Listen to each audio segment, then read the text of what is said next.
નમસ્કાર વિદ્યાર્થી મિત્રો, ફરી એક વખત ઓનલાઈન એજ્યુકેશન ની અંદર આપ સૌ વિદ્યાર્થી મિત્રોનું સ્વાગત છે. દોસ્તો, જીવનમાં આગળ વધવું હોય તો થોડા બહેરા થઈ જાઓ, કેમ કે મોટા ભાગના લોકોની વાતો આપણું મનોબળ તોડવા વાળી હોય છે. આ સુવિચાર એવું કહેવા માંગે છે કે આપણે આપણા લાઈફની અંદર જો આપણે આગળ વધવું હોય તો આપણે એવા લોકોની વાતોથી દૂર રહેવું જોઈએ કે જે આપણા મક્કમ મનોબળને તોડતી હોય.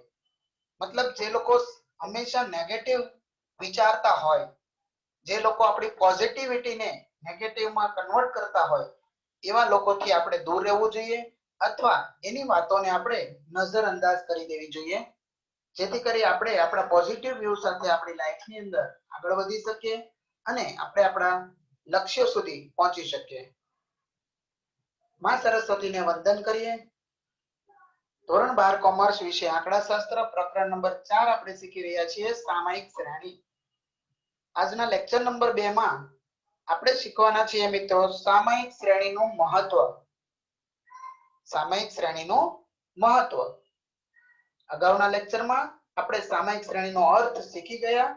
હવે આપણે સામાયિક શ્રેણીનું મહત્વ અને એની ઉપયોગિતા સમજવા તરફ જઈ રહ્યા છીએ.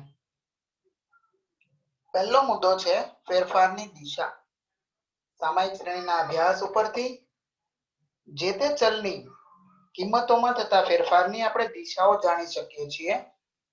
ભૂતકાળની માહિતી પરથી શ્રેણીની કિંમતમાં જે ફેરફારો થાય છે એની દિશા અને એની તરાહ સામાયિક શ્રેણીના અભ્યાસ ઉપર જાણી શકાય છે.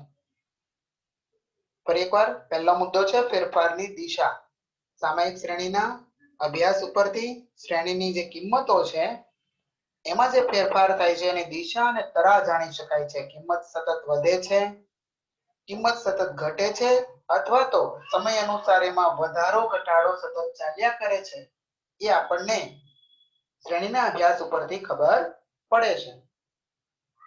બીજો મુદ્દો છે દોસ્તો ફેરફારનો અંદાજ.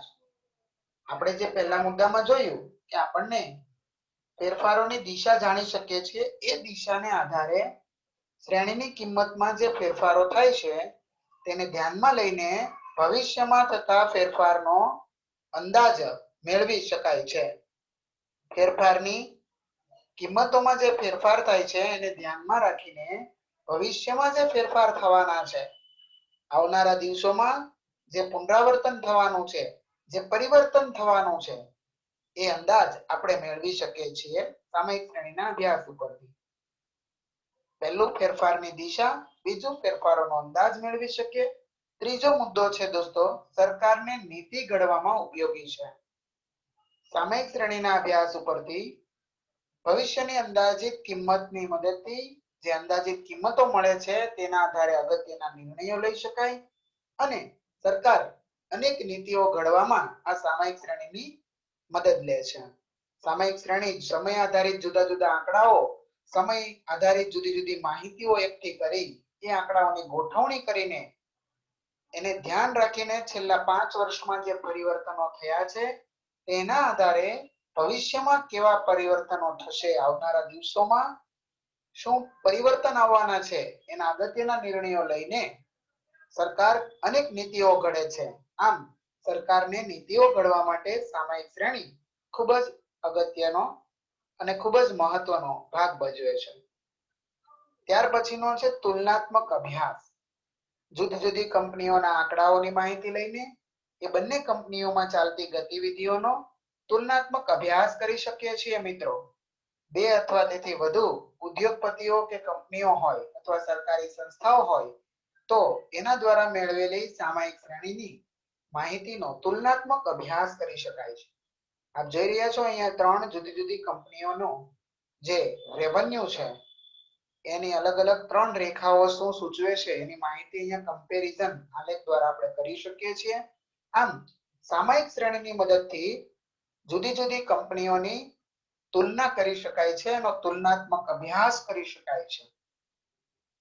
આમ દોસ્તો આપણે સામાયિક શ્રેણીનું જે મહત્વ શીખી ગયા એમાં 4 મુદ્દાઓ ધ્યાનમાં રાખવાના છે. પહેલો મુદ્દો છે ફેરફારની દિશા જાણી શકાય છે. એ ફેરફારની જે દિશા આપણને ખબર પડે, વધતી દિશા, ઘટતી દિશા કે વધારો ઘટાડો બંને જોવા મળે, તેના આધારે ભવિષ્યમાં થનારા ફેરફારોનો અંદાજ મેળવી શકાય છે. મુદ્દા નંબર 2 ફેરફારનો અંદાજ. ત્યારબાદ મુદ્દા નંબર 3 સરકારની નીતિ ઘડવામાં ઉપયોગી છે. અને મુદ્દા નંબર 4 તુલનાત્મક અભ્યાસ કરી શકાય છે. આ થયો મિત્રો ચારે ચાર મુદ્દાઓમાં વહેંચણી કરીને આપણે જોયું સામાયિક શ્રેણીનું મહત્વ. અને મિત્રો ઉપયોગિતા પૂછાય તો પણ આ ચાર મુદ્દા લખીને એને સરસ રીતે સમજાવવાના છે. સમજૂતી સાથે આ ચાર મુદ્દાઓનું પ્રેઝન્ટેશન આપશો એટલે ચોક્કસ 2 માંથી 2 માર્ક્સ આપણને મળી શકે છે. આમ આજે આપણે અભ્યાસ કર્યો સામાયિક શ્રેણીનું મહત્વ. આ સાથે આજનો અભ્યાસ પૂરો કરીએ. નવા મુદ્દા સાથે નેક્સ્ટ ટોપિકમાં ફરી મળીશું. Thank you very much.